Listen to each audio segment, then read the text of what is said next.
Have you ever felt like everything in your life is shifting at once? Like nothing makes sense anymore? Your prayers feel different. Your relationships feel strange. Even your desires are changing. And you can't shake the feeling that something big is coming, but you don't know what. Here's what you need to understand. You're not falling apart. You're being rebuilt. You're not lost. You're in transition. And transition seasons are where God does his most powerful work. But if you don't recognize the signs, you'll fight the very process that's preparing you for your next level. So today, I'm going to show you 7 undeniable signs that you're in a spiritual transition season. And if you're experiencing even 3 of these, pay close attention, because God is moving you from where you were to where you're meant to be. Sign 1. The old no longer satisfies you. The first sign you're in a spiritual transition is that things that once fulfilled you now feel empty. That TV show you used to binge doesn't interest you anymore. Those friends you used to spend hours with suddenly feel draining. Even certain churches, certain messages, certain activities that used to light you up now leave you feeling hollow. And you wonder, what's wrong with me? Nothing's wrong with you. You're outgrowing the old season. Ecclesiastes 3:1 says, "There is a time for everything, and a season for every activity under the heavens." God is expanding your capacity. And what fit you before is now too small. It's not that those things were bad.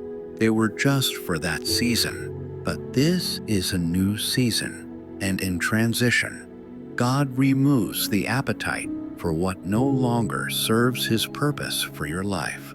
Don't fight it. Don't feel guilty. This restlessness is redirection.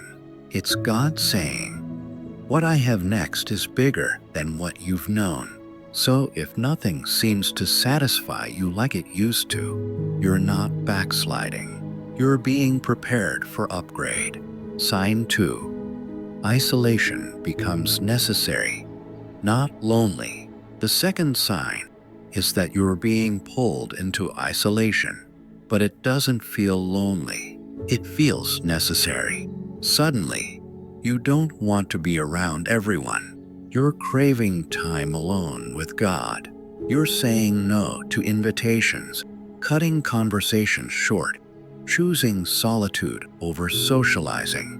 And people might think you're changing, becoming distant. But the truth is, God is separating you, not to punish you, but to speak to you. In Hosea 2:14, God says, "Therefore I am now going to allure her. I will lead her into the wilderness and speak tenderly to her." The wilderness isn't abandonment, it's intimacy. Moses spent 40 years in isolation before leading a nation. Jesus spent 40 days in the desert before starting his ministry. Paul was in Arabia for 3 years before preaching the gospel. If God is pulling you away from the noise, he's preparing you for something the crowd can't handle. Transition requires separation, because what God is about to download into you cannot be diluted by distraction. Sign 3. Your prayers feel different. Sign number 3. Your prayers don't sound the same anymore. Maybe you used to pray for blessings, breakthrough, and provision, but now your prayers are deeper. You're praying for character, for wisdom, for alignment with God's will. You're asking, "God, what do you want to do in me?" instead of, "What can you do for me?" This shift is massive. Jeremiah 29:13 says, "You will seek me and find me when you seek me with all your heart." When your prayers change from asking to surrendering, from wanting to worshiping, That's when you know God is transitioning you from spiritual infancy to spiritual maturity. In transition seasons, your relationship with God becomes more intimate, more honest, more raw. You stop performing in prayer and start communing. And that shift in your prayer life is proof that your heart is being transformed from the inside out. Sign 4. Old relationships start falling away. The fourth sign. Relationships that once felt solid are suddenly falling apart. And it's not dramatic. It's just distant. Conversations feel forced. Energy feels off. You're growing in one direction, and they're staying in another. And you might feel guilty, sad, even confused. But here's the truth. Proverbs 27:17 says, "As iron sharpens iron, so one person sharpens another." When God is transitioning you, He removes relationships that dull your edge, not because those people are bad, but because they're not called to where you're going. Abraham had to leave his family. Ruth had to leave her homeland. David was separated from Saul. Sometimes the people you're leaving behind will misunderstand you. Let them, because trying to stay connected to people God is disconnecting you from will only delay your destiny. God doesn't remove people to hurt you. He removes them to protect what He's building in you. Sign 5. You're being tested in your character. Sign number 5. You're being tested in ways you've never been tested before. Your patience is stretched. Your faith is challenged. Your integrity is questioned. And it feels like God is watching to see how you'll respond.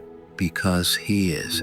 James 1:2-4 says, "Consider it pure joy, my brothers and sisters, whenever you face trials of many kinds, because you know that the testing of your faith produces perseverance." Transition isn't just about moving you to a new place. It's about making you into a new person.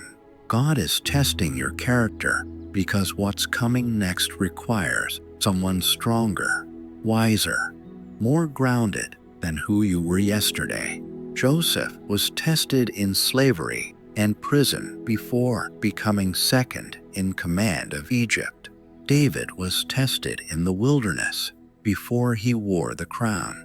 If you're being tested repeatedly, don't see it as punishment. See it as preparation. God only tests what He's about to promote. Sign 6. Divine downloads and clarity. The sixth sign.